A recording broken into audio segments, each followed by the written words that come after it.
Have you ever been told that the family you built your life around was never really yours? I was.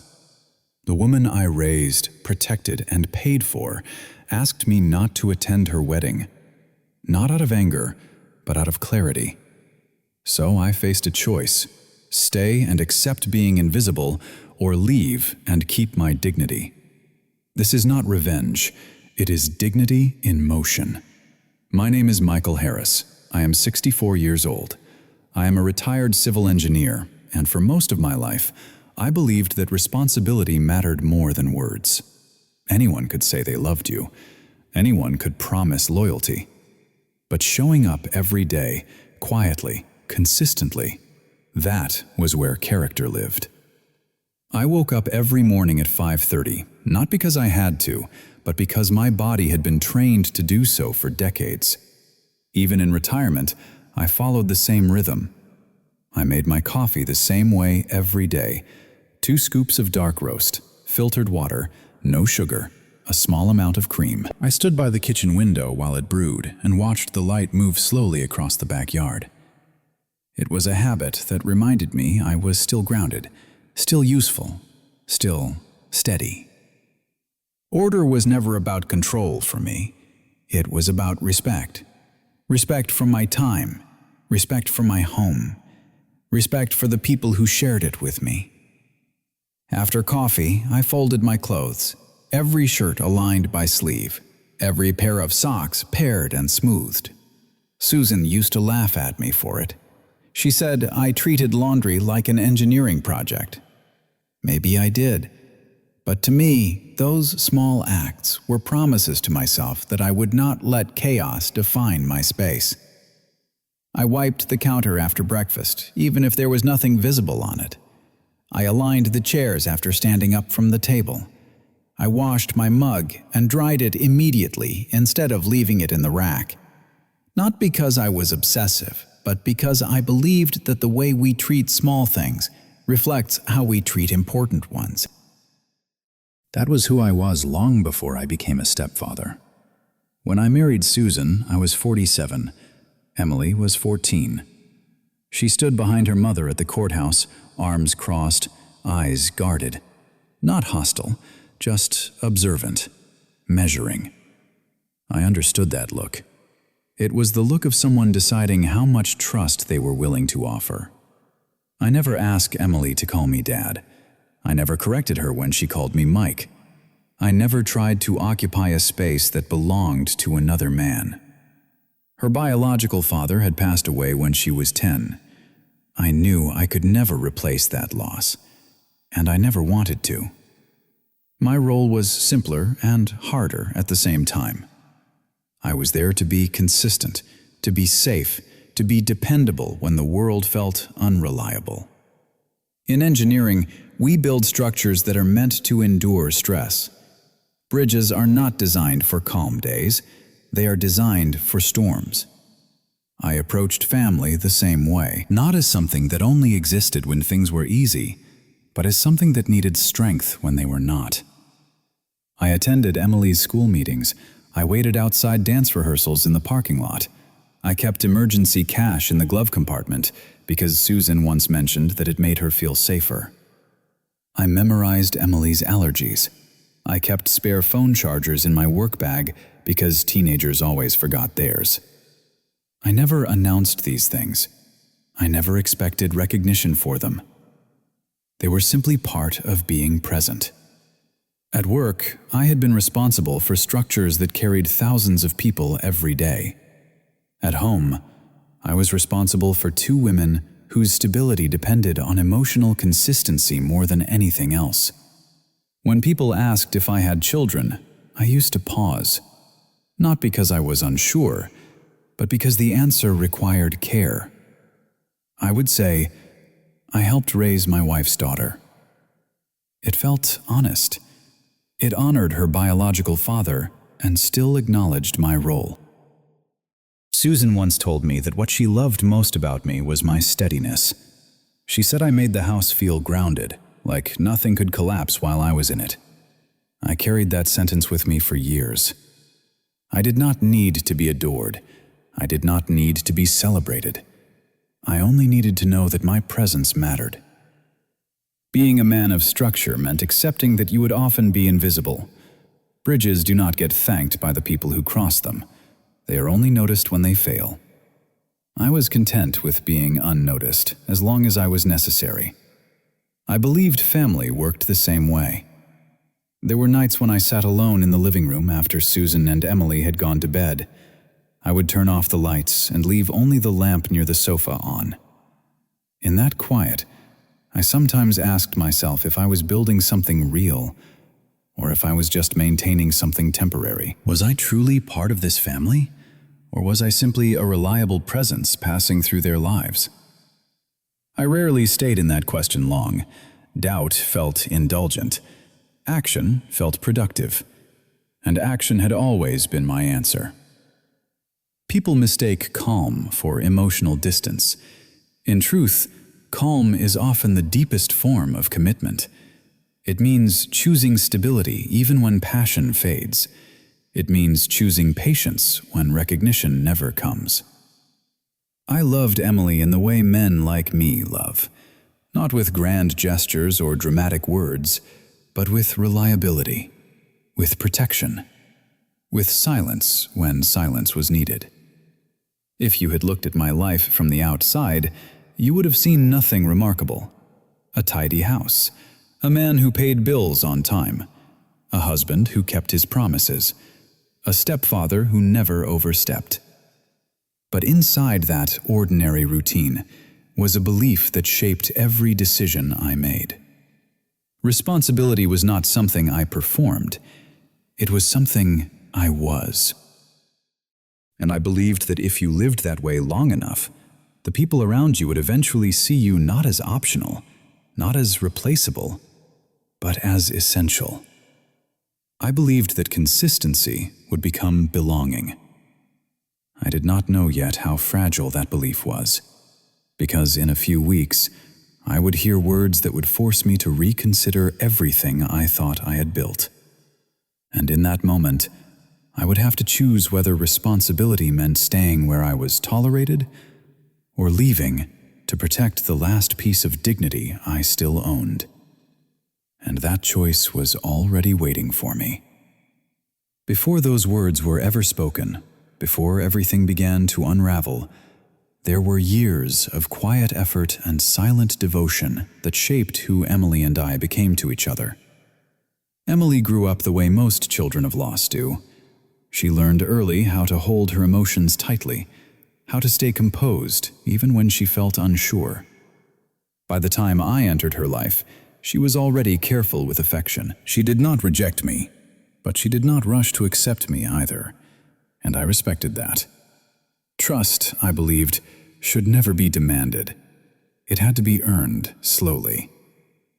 I watched her change from a guarded teenager into a young woman who pretended she had everything under control. She was strong in ways that were admirable and fragile in ways that were invisible. Susan often worried that Emily carried too much independence for someone her age. I worried too, but I expressed it differently. I showed concern through preparation. When Emily applied for college, I handled the financial planning quietly. Tuition, housing, books, meal plans, transportation. I broke everything down into numbers because numbers were honest. Numbers could be trusted when emotions shifted. The first semester alone cost just over $28,000. Susan was nervous about spending that much. I was not. Education was never an expense to me. It was a commitment. I wrote the check without ceremony. No speeches, no reminders. Just my signature and a small note to the bursar office. I told Emily it was handled. She nodded, said thank you, and went back to her phone. That was always how it was.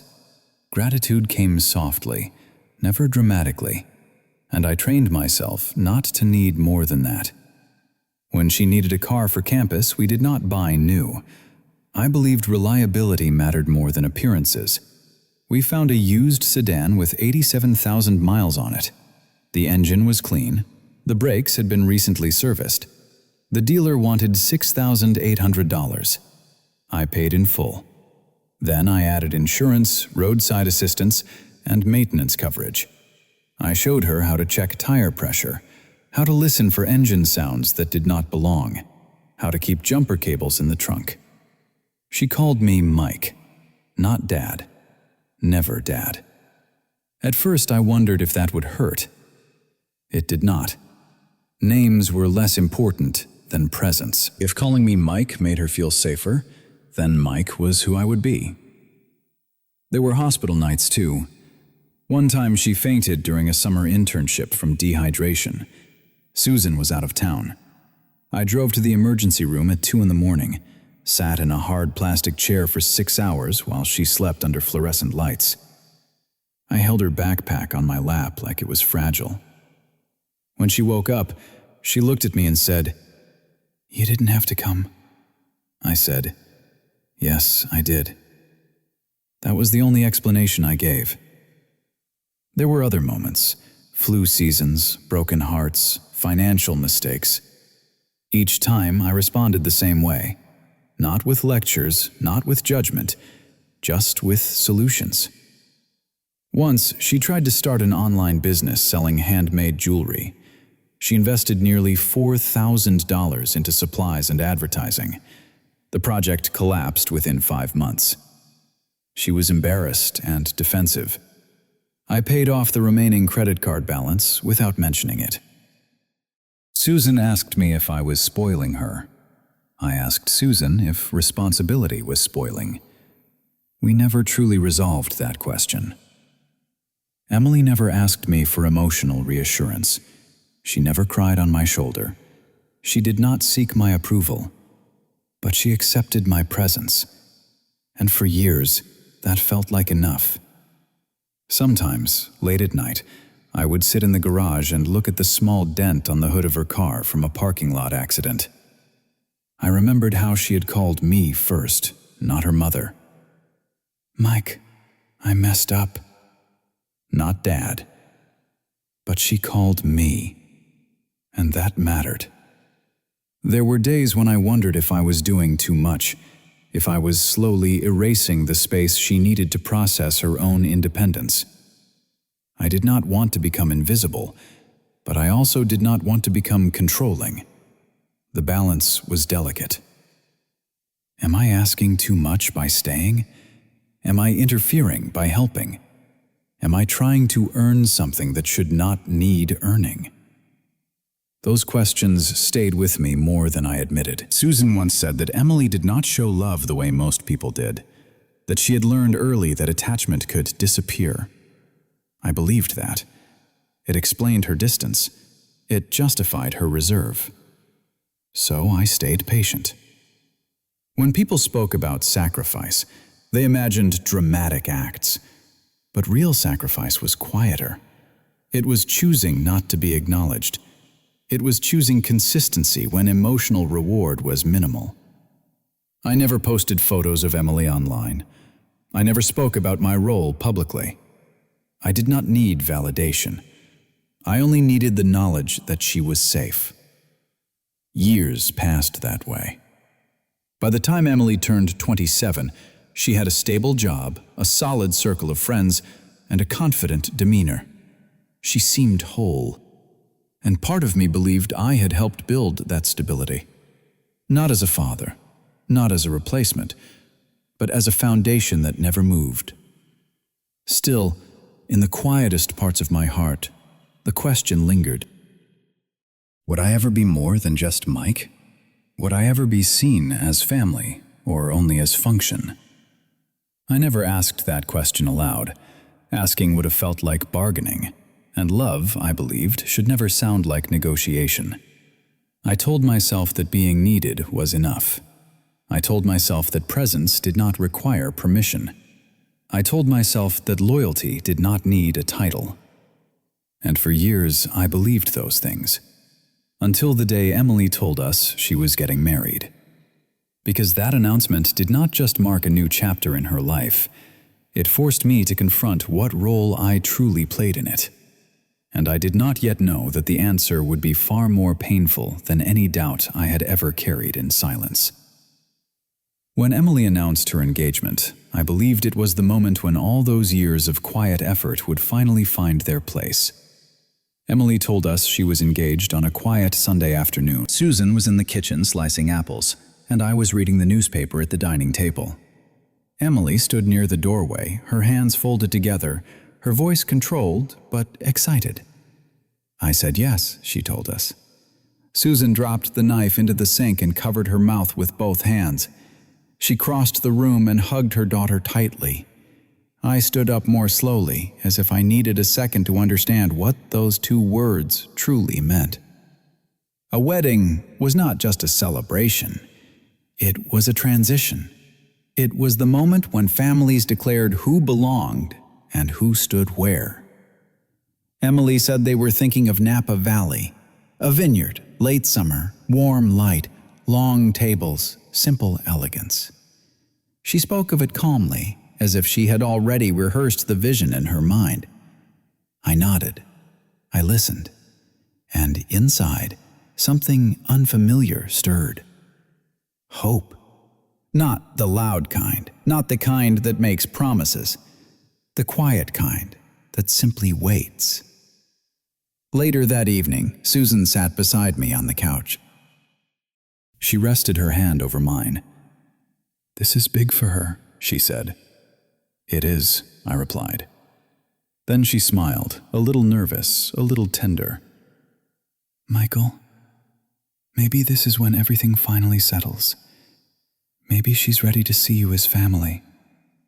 She said it softly, not as a demand, but as a possibility. I didn't answer right away. I was careful with expectations. They had a way of becoming disappointments if handled too quickly. But when Emily came back a week later with brochures and venue ideas, I felt something shift. She sat at our dining table, spreading glossy pages across the surface like a map of a future she wanted us to see. "This one has an open vineyard view," she said. "This one includes catering. This one is expensive but beautiful." She hesitated, then looked up at me. "Mike, would you and Mom be okay helping with some of this?" It wasn't a request. It was an invitation. "I'll take care of it," I said. Susan looked at me in surprise. "All of it?" she asked. "Yes," I replied. "The venue, catering, flowers, everything." Emily's eyes widened. "You don't have to do that," she said quickly. "I know," I answered. "I want to." Susan squeezed my hand under the table. "That's what fathers do," she said. "Even stepfathers." I felt something tighten in my chest at that word. Fathers. For the first time, it didn't feel distant. It felt like a door opening. Over the next weeks, the planning became constant. Emails, phone calls, contracts. I reviewed everything the way I reviewed blueprints in my career, line by line, cost by cost. Napa Valley was not inexpensive. The venue alone was nearly $40,000. Catering added another $30,000. Flowers, lighting, seating, music. It accumulated quickly. I paid without hesitation. Money had never been the issue. Meaning was. One afternoon, Susan stood behind me while I was looking over the invoices. She placed her hands on my shoulders and leaned close. "She finally sees you as family," she whispered. I didn't turn around. I was afraid if I did, she would see how deeply that sentence touched me. I had spent years convincing myself that presence was enough, that titles were unnecessary, that love did not require recognition. But in that moment, I allowed myself something dangerous. I allowed myself to believe I belonged. When Emily talked about seating arrangements, she included me automatically. When she spoke about speeches, she mentioned parents. Not mom, parents. It was subtle, but it was new. One evening, she said, "You're really organized, Mike. I don't know how Mom and I would manage without you." I smiled and nodded, but inside the words echoed, "Without you." I drove home that night with a strange calm in my chest. Not pride, not relief, something steadier, something like arrival. For years I had told myself that being needed was enough. Now I felt something different, being wanted. Susan noticed it too. She would catch my expression when Emily included me in decisions. She would smile at me as if we were sharing a quiet victory. "You waited a long time for this," she said once. I shook my head. "I wasn't waiting," I replied. But maybe I had been. I stood in the backyard one evening as the sun dipped low, watching the light touch the edges of the trees. I thought about all the things I had done without acknowledgement, all the choices I had made quietly, all the years I had accepted being secondary. And for the first time, I allowed myself a thought I had never dared to hold. Maybe I wasn't just support. Maybe I was family. That belief settled gently inside me. It did not rush, it did not demand. It simply existed, warm and steady. I did not know how fragile it was, because hope, once invited, always risks being broken. And I had just opened the door to it. I did not realize that every plan we were making, every payment I was signing, was quietly building toward the moment when I would be told exactly where I truly stood. It happened on an ordinary afternoon, which somehow made it worse. There was no argument leading up to it, no raised voices, no warning, just a quiet conversation that slowly turned into something I would never forget. Emily had come over to go through some final details. Seating arrangements, guest lists, transportation from the hotels to the venue in Napa Valley. Papers were spread across the dining table, the same table where we had once filled out her college applications, the same surface where I had signed checks that shaped her future. Susan brought tea into the room and set the cups down gently. The house was calm, too calm. Emily cleared her throat. "Mike, there's something I need to talk to you about." I looked up. I was holding a pen, circling a vendor charge that seemed slightly higher than expected. "All right," I said. "What is it?" She avoided my eyes. She folded her hands together the way she did when she was trying to stay composed. "I've been thinking a lot about the ceremony, about how it should feel." Susan smiled softly. "It's your day. Of course you should think about that." Emily nodded, then looked back at me. "I want it to honor my father." I understood that. I had always understood that. "I would expect nothing less," I said. She inhaled slowly. "And because of that, I think it would be better if you didn't come." The room didn't change. The light stayed the same. The clock on the wall kept ticking. But something inside me shifted so sharply, it felt physical. "I'm sorry," I said, not because I didn't hear her, but because I needed her to correct herself. She finally met my eyes. "I don't want people confusing you with my real father." The words landed with precision, calm, clean, final. Susan's smile faded, but she said nothing. I set the pen down, slowly, carefully. "Emily," I said, "I have never tried to take your father's place." "I know," she replied quickly, "but that's not how it looks. People assume things. They make connections. I don't want that on my wedding day." I waited. I gave her space to clarify, to soften, to retract. She didn't.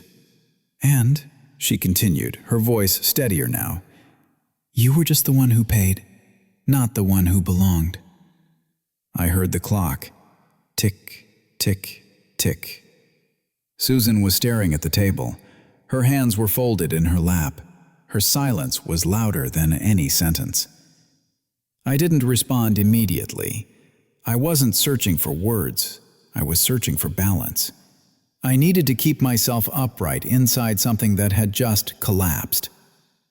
"So," I said slowly, "you want me to finance the wedding, but not attend it?" Emily shifted in her seat. "That's not what I said." "It is," I replied. "It's exactly what you said." She frowned. "I'm not trying to be cruel. I just want the day to feel authentic." Authentic. As if I had been artificial. Susan finally spoke, but her voice was weak. "Emily."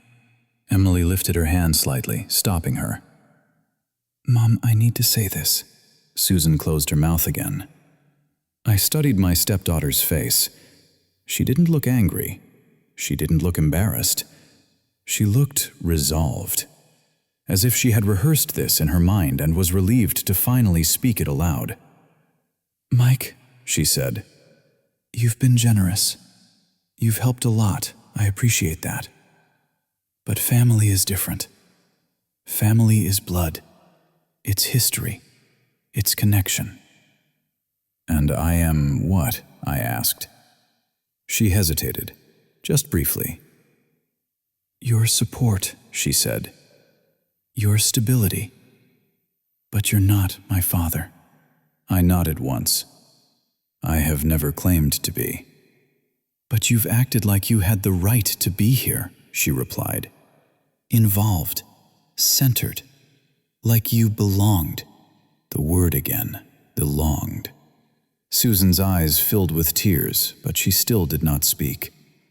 For a moment I thought I might raise my voice, that I might defend myself, that I might remind her of hospital nights, tuition checks, broken cars, unpaid credit cards, silent sacrifices. But I didn't. I had built my life on discipline, and discipline meant restraint. "All right," I said. Emily blinked. "All right, what?" "I won't come to the wedding." She looked relieved, genuinely relieved. "Thank you for understanding." I looked at Susan. She wouldn't meet my eyes. "And the payments?" Emily asked carefully. I met her gaze again. "That remains to be discussed." She nodded, accepting that answer without pressure. "I still care about you," she said. "This doesn't change that." I wondered how care could exist without respect, but I didn't say it. The clock continued its steady rhythm. Susan finally stood up. She touched my shoulder lightly. "Michael?" I waited for her to defend me, to correct her daughter, to say I was family. She said nothing. That silence was heavier than Emily's words. Emily gathered her papers. "I'll send you the updated guest list," she said, "with the new seating." New seating, where I would not exist. After she left, the house felt hollow. The walls were the same, but the meaning had drained out of them. Susan sat down heavily on the couch. She covered her face with her hands. "She didn't mean it the way it sounded," she whispered. "She meant exactly what she said," I replied. "She's emotional," Susan insisted. "Weddings bring out complicated feelings." "So do betrayals," I answered quietly. She looked at me then, truly looked. "What do you want me to do?" "I wanted you to say I was family," I replied. "Just once." She lowered her gaze. That was the moment I understood that Emily had not spoken alone. Her words had been prepared by years of quiet agreement. I stood up. "I need some air," I said. Outside, the evening was cool. The sky was pale, as if it had not yet decided whether to darken. I breathed slowly, grounding myself. I had built bridges for a living. Structure meant to carry weight, but nothing I had ever designed prepared me for realizing that the foundation I stood on was optional. Inside, I had been reduced from family to function. And once you are seen as function, you are replaceable. I went back inside, not angry, not dramatic, just clear. Because clarity, I would soon learn, is far more dangerous than rage. That night, as the house fell quiet, I began asking myself the questions I had avoided for years. Questions that would decide whether I stayed or finally chose myself. That night, I did not sleep. Not because I was angry, and not because I was restless. I simply felt awake in a way that had nothing to do with time. It was the kind of wakefulness that comes when something fundamental has been challenged, and the mind refuses to pretend everything is still in place. I sat in my study with the lamp on low, the room quiet except for the faint hum of the refrigerator in the kitchen. I had spent my life believing that clarity came from logic, that if you examined a problem carefully enough, you could understand where it went wrong. But this was not an engineering issue. This was something far more fragile. Where did I make the mistake? I replayed the years slowly, like flipping through a photo album that no longer belonged to me. Every tuition payment, every late-night drive, every silent moment of support. None of it felt false. None of it felt forced. And yet, somehow, it had all been interpreted as obligation rather than love. Had I loved too much? That question surprised me when it formed. I had always believed that love, by nature, was generous, that it expanded outward without needing permission. But what if generosity, without boundaries, became expectation? What if my consistency had quietly trained Emily to see me as a resource rather than a relationship? I leaned back in my chair and closed my eyes. Had I taught her that I was there to give, not to belong? It was a painful thought, because it suggested that I had participated in my own invisibility, that by never asking for space in her heart, I had accepted a role that required none. But another voice inside me resisted that idea. Love should never have to negotiate for recognition. If affection required proof, then it was already compromised. And I had never asked to be acknowledged because I believed presence was enough. Was that humility? Or was it self-erasure? I thought about the way Emily had spoken. Calm, clear, certain. There was no cruelty in her tone, no intention to wound. Only a boundary that had existed long before she gave it language. And that, more than anything, was what hurt. This wasn't a moment. It was a truth that had simply been spoken aloud. I had not been removed from her life. I had never truly entered it. And yet, I had shaped it. That contradiction sat heavy in my chest. I walked into the kitchen and poured myself a glass of water. The house felt unfamiliar, as if it had quietly reclassified me. The walls still stood, but they no longer belonged to a story that included me at its center. Was I wrong to expect to belong? That question frightened me more than rejection, because it implied that my desire for family might have been an overreach, that wanting to be seen as more than useful was somehow selfish. But then I remembered something my father had once told me. Respect isn't earned by sacrifice alone. It's built when sacrifice is met with recognition. I had given freely, but recognition had never been part of the exchange. Not because Emily was cruel, not because Susan was ungrateful, but because I had made myself convenient. I had been reliable, predictable, financially available. I had never been emotionally claimed. And maybe that was my fault. Or maybe it was simply the truth of relationships that grow out of necessity rather than choice. I sat at the dining table where the wedding papers still lay untouched. I ran my hand over the edge of the wood. This table had held everything that mattered in our family. And now it held a quiet question. Was I staying because I was loved, or because I was needed? Those are not the same. For years I had believed they were. I had told myself that love expressed itself through responsibility, that commitment did not need validation, that belonging would grow naturally from consistency. But belonging does not grow in silence. It grows in acknowledgement. And I had been silent too long. I asked myself another question, one that felt dangerous to admit. If Emily had invited me out of guilt, would I accept? The answer came immediately. Number 1, I did not want to be tolerated. I did not want to be included out of obligation. I did not want to sit in a room where my presence required justification. That was not dignity. That was endurance. And endurance had limits. I realized then that love, without boundaries, turns into permission. Permission to be overlooked. Permission to be minimized. Permission to be reduced to what you provide instead of who you are. Had I loved too much? No. But I had loved without protecting myself. Had I been a tool? No. But I had allowed my value to be measured in transactions. Had I failed? No. But I had misunderstood what belonging required. Belonging was not built from usefulness.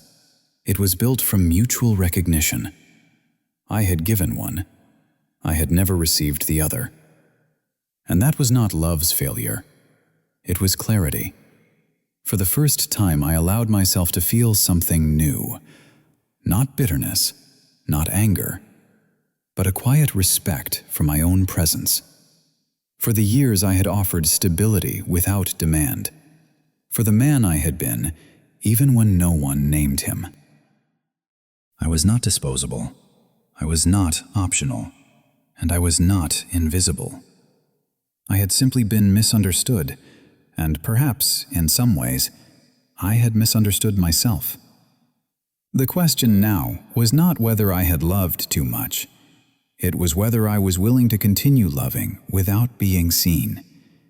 And for the first time in my life, I considered the possibility that walking away was not abandonment. It was self-recognition. By morning, the questions had settled into something steadier, and I knew that clarity would have to become action. The morning after that night of clarity, I woke up earlier than usual. The house was still dark. Susan was asleep.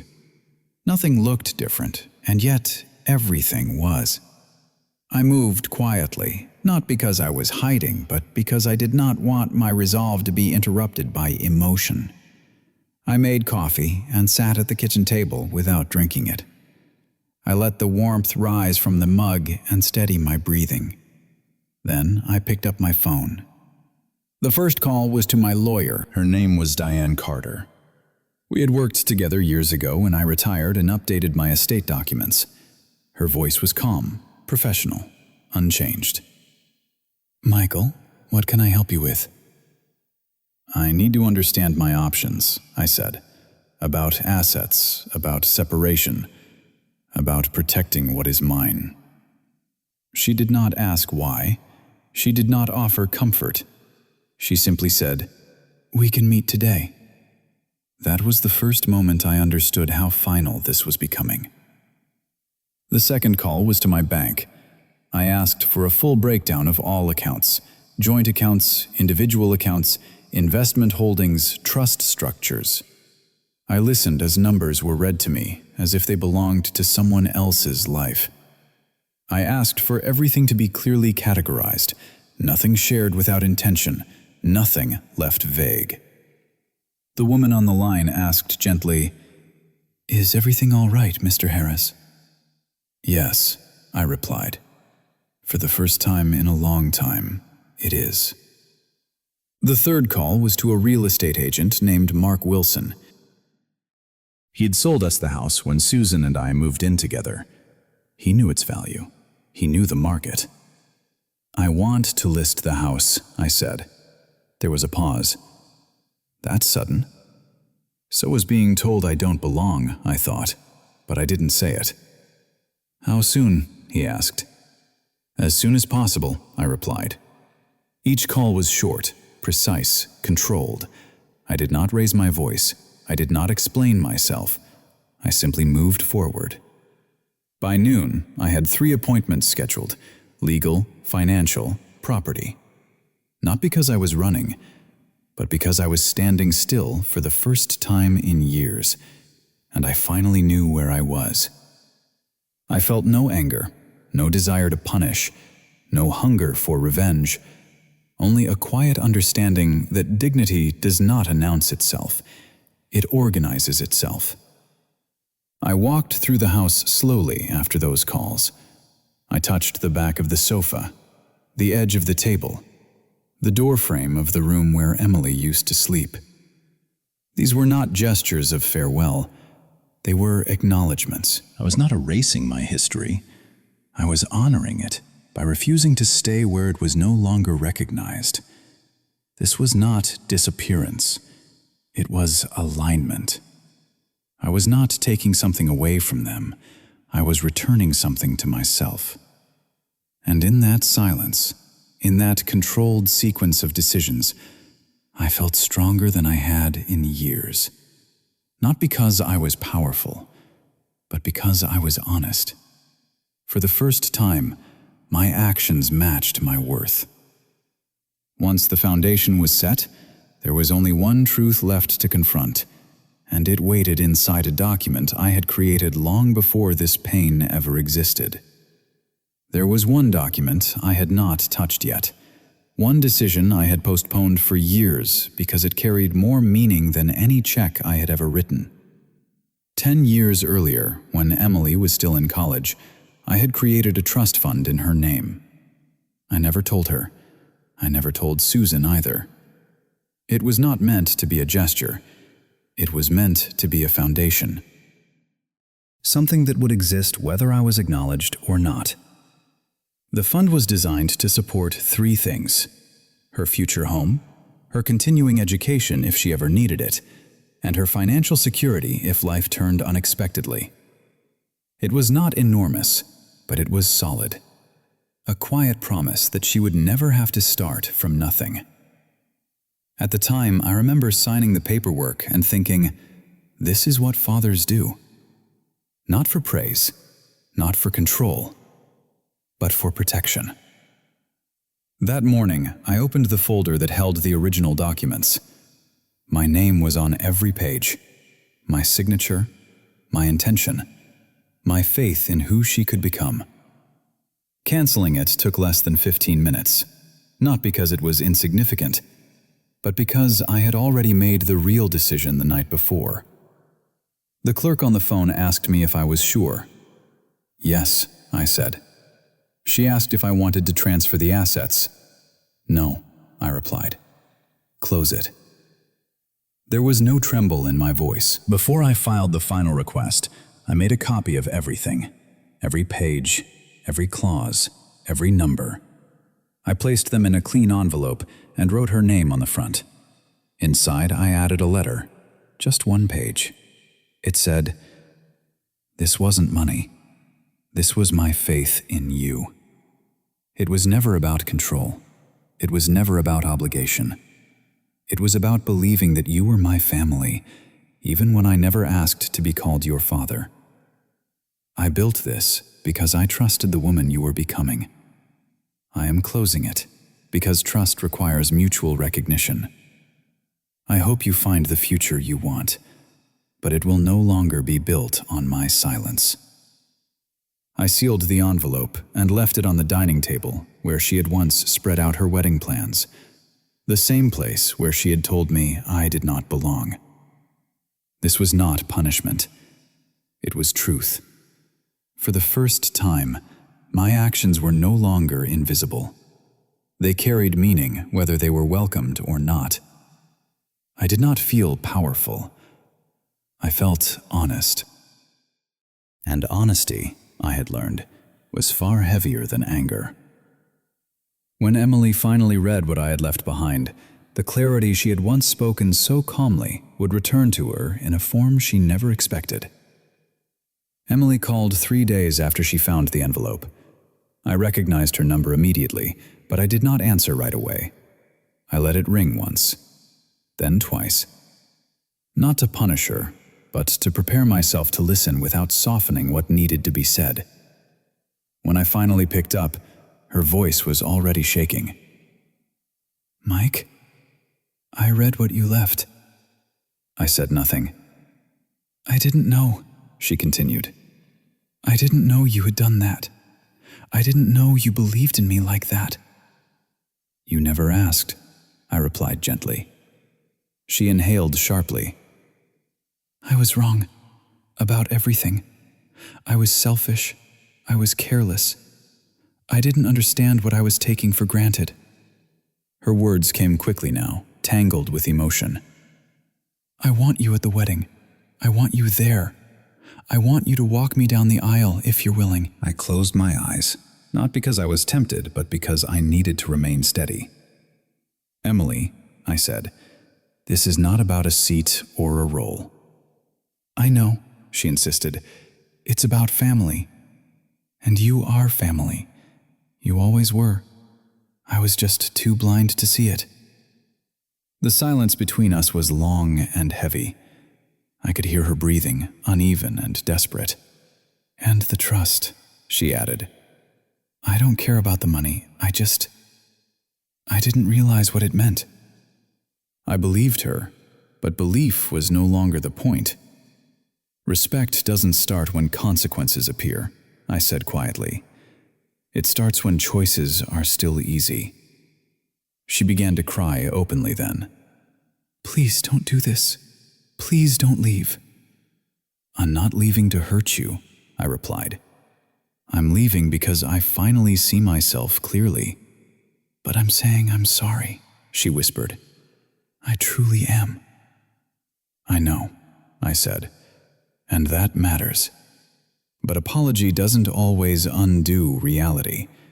Sometimes it only explains it." She paused. "So, that's it?" "It's honesty," I answered. "Not punishment. Not revenge, just truth." "I want you to be my father," she said, barely above a whisper. I felt something tighten in my chest, but I did not allow it to guide my decision. "I was willing to be that before it was taken from me," I said, "but I won't become it now, because it suddenly feels empty without me." She was silent. "I love you," she finally said. "I love the woman you're becoming," I replied. "But love doesn't mean erasing what has already been revealed." When the call ended, I did not feel victorious. I felt complete. For the first time, my compassion was balanced by self-respect. What followed was not quiet healing, but the visible consequences of truths that had waited too long to be spoken. The wedding changed quietly, then all at once. Emily and her fiancé canceled the vineyard in Napa Valley first. The deposit was lost. The catering contract was voided. What had once been an elegant celebration of 200 guests became something much smaller, much simpler. A private room in a local restaurant, 50 people. No orchestra, no elaborate floral arrangements, just folded chairs and borrowed decorations. It was not punishment. It was reality adjusting itself. When Susan told me, her voice sounded hollow. She had to downsize everything, she said. I nodded. She made a choice, I replied. She didn't think it would go this far, Susan whispered. I did not answer. Consequences never feel real until they arrive. The family divided without discussion. Some believed Emily had been honest and brave. Others believed she had been careless and ungrateful. No one could agree because honesty and harm can exist in the same sentence. Susan stood in the middle of it all, slowly unraveling. She stopped sleeping. She stopped cooking. She stopped asking questions. One night, I found her sitting in the dark living room, staring at nothing. I failed, she said quietly. No, I replied. You avoided a conflict for too long." She shook her head. "I should have protected you," she whispered. I sat beside her, but I did not touch her. Not because I was angry, but because some realizations require space to settle. "I should have said something that day," she continued. "I should have told her you were family." "Yes," I said. That word landed harder than any argument. Susan cried then, not dramatically, just steadily. "She thinks I chose you over her," she said. "She thinks I chose myself," I replied. "That's worse," she said. She was right. Choosing yourself forces everyone else to confront their assumptions. Emily stopped calling. Not because she was angry, but because she was overwhelmed. Every call would have reopened something she was not yet prepared to understand. I saw pictures of the wedding online later. Susan's sister had posted them. Emily smiled. Her husband looked proud. The room was small, but warm. I felt no bitterness, only distance. Not emotional distance. Perspective. Susan moved through the house like someone who had lost her orientation.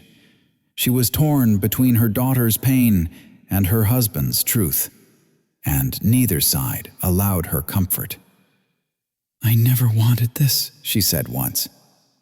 "Neither did I answered. But wanting is not the same as choosing." The house felt quieter now, not in sound, but in certainty. Everything was suspended, every relationship waiting to be redefined. Susan began sleeping in the guest room, not out of anger, out of confusion. She loved us both, but she had never prepared for a moment when loving one meant losing the illusion of the other. This was the cost of honesty. It does not destroy instantly. It reshapes slowly. And reshaping hurts. But pain does not mean something is wrong. Sometimes it only means something is finally real. As the world around me adjusted to truths it had long avoided, I began preparing to step into a life that would no longer ask me to be smaller than I was. I did not announce my departure. I did not threaten it. I did not use it as leverage. I simply began to leave. Not in one dramatic moment, but in quiet, deliberate steps. The same way I had lived, the same way I had loved. I packed my belongings slowly, one drawer at a time, one shelf at a time. I chose only what was mine, not out of bitterness, but out of respect for clarity. My clothes, my books, the framed photograph of my parents that had followed me through every home I had ever known. The watch I had worn for 25 years. The small wooden box that held old engineering sketches from my career. Susan watched me from the doorway once. She did not stop me. She only asked, "Are you really leaving?" "Yes," I said gently. "I already did. I'm just catching up to it." She nodded. There was no anger in her face, only exhaustion. The kind that comes from finally understanding something too heavy to carry. I arranged for a small apartment across town. Nothing extravagant. One bedroom, a balcony, a place that required no history. I signed the lease without hesitation. The silence inside those empty rooms felt honest. It didn't pretend to be something it wasn't. The day I moved out, Susan stood in the kitchen as I carried my last box toward the door. "I never wanted you to disappear," she said. "I know," I replied. "But I can't stay in a place where I have to shrink to be loved." She closed her eyes. "That wasn't my intention." "I believe you," I said. "But intention doesn't erase impact." We stood there. Two people who had once believed they were building the same future, now understanding they had been standing on different foundations.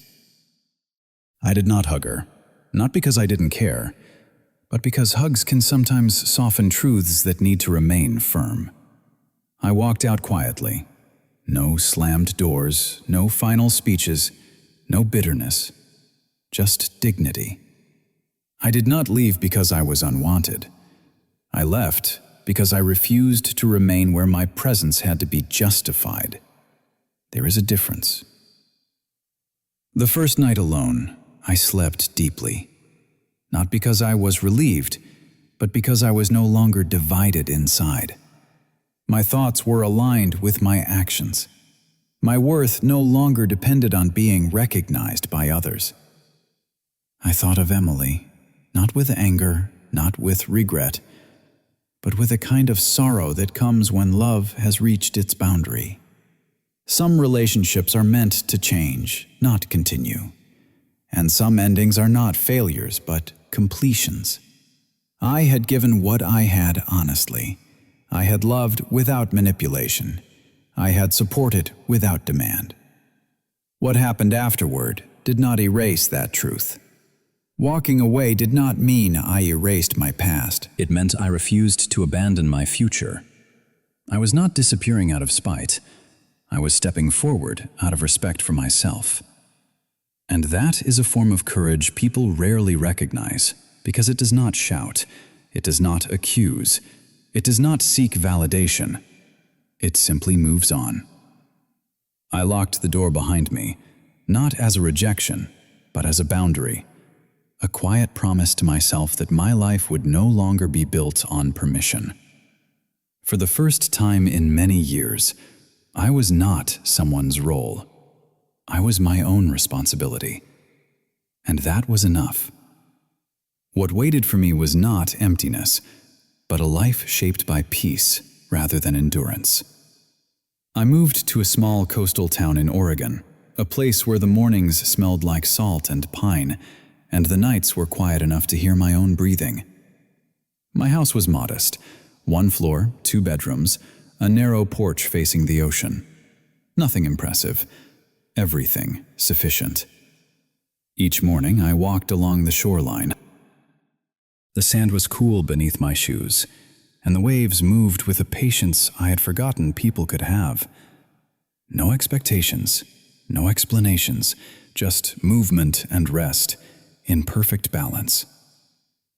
I learned to make my coffee slowly, not as a habit of discipline anymore, but as a form of presence. I watched the steam rise. I listened to the gulls outside. I let silence be a companion, not a reminder of absence. A month after settling in, I began volunteering at a local community center. They offered basic financial literacy classes to young adults who were struggling to understand credit, debt, and long-term planning. Most of them had never been taught how money could be a tool instead of a trap. I didn't lecture. I listened. I explained patiently. I watched young people straighten their posture when they realized they were capable of control over their own future. That moment of recognition was something I understood deeply. Sometimes after class, one of them would thank me and say, "No one ever took the time to explain this." I would smile and reply, "Someone once did for me." This is how we pass it forward. I did not think often of Susan. I did not think often of Emily, not because I had forgotten them, but because I had forgiven myself. My life became smaller in size, but larger in clarity. No performances, no roles, no silent bargains for affection. Just honesty, just peace. I finally understood that belonging does not come from being needed. It comes from being whole. And I was. With quiet came understanding, and with understanding came the lesson I had spent a lifetime learning. What I learned from all of this is simple, but not easy. Self-respect is not loud. It does not demand attention. It does not threaten or bargain. It stands quietly and decides what it will no longer accept. Boundaries are not walls. They are doors. They tell people where love can enter and where harm must stop. Without boundaries, love becomes exhaustion. With boundaries, love becomes choice. Family is not only blood. Family is recognition. It is mutual care. It is the willingness to see another person not as a role, but as a human being with dignity. When that recognition disappears, what remains is habit, not connection. And love does not mean endless sacrifice. Love is not measured by how much pain you can endure in silence. Love is measured by honesty, by presence, and by the courage to walk away when staying would mean abandoning yourself. I did not leave because I stopped caring. I left because I finally cared enough about myself. There is a difference between patience and erasure, between loyalty and self-betrayal, between kindness and quiet suffering. If someone asks you to disappear so their world can feel simpler, remember this: your existence is not a problem to be solved. Your presence is not a burden to be negotiated. Sometimes the most loving thing you can do for yourself and for others is to step back with dignity and allow truth to remain where illusion once lived. That is not abandonment. That is clarity. That is peace. And that is where a real life begins.